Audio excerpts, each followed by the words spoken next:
Bonjour et bienvenue sur Home Radio. Je suis Christine Delmar, la fondatrice de la méthode Le Bonheur t'attend et femme médecine.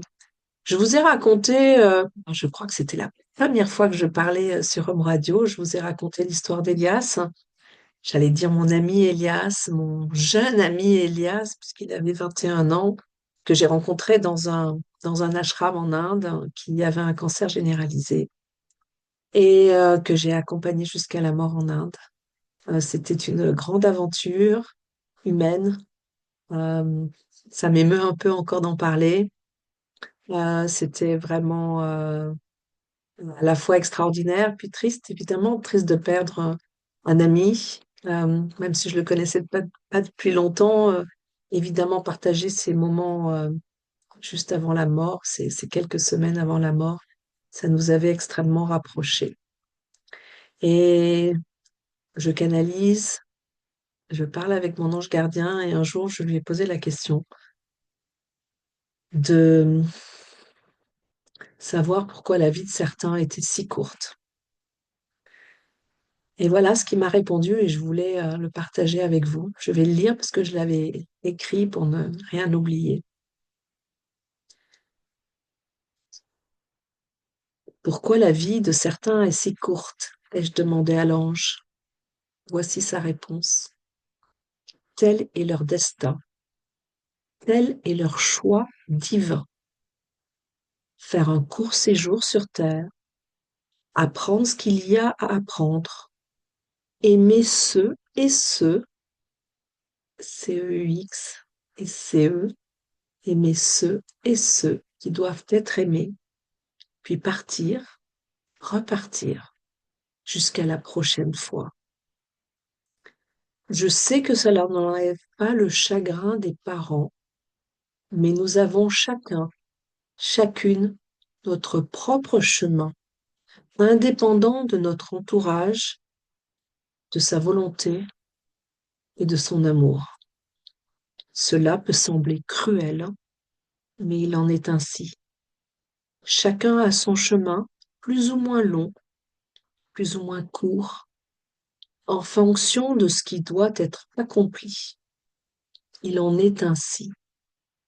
Ne pleurez pas, mes chers amis, ne pleurez pas, car ce n'est qu'un au revoir. Vous vous retrouverez.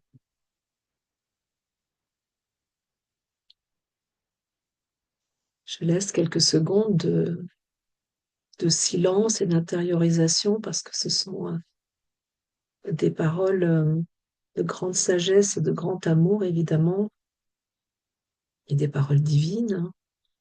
Donc c'est quelque chose qui doit descendre à l'intérieur de nous, faire son chemin à l'intérieur de nous, s'ancrer en nous. C'est ce que je sens.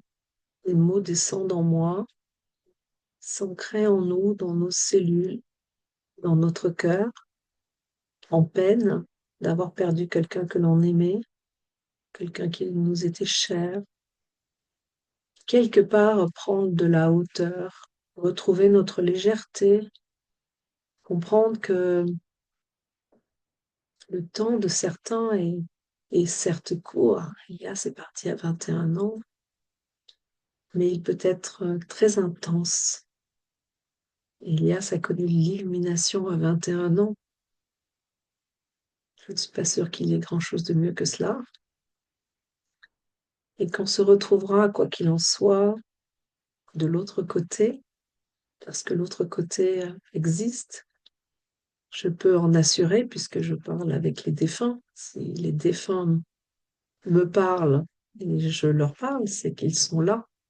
Je ressens en fait leurs émotions, leur tristesse, leur joie, leur amour, et je le transmets à la personne qui me consulte pour souvent apaiser les relations entre les humains vivants et les humains morts, défunts, parce que ce n'est pas parce que la personne est décédée que les choses sont faciles, hein, loin de là.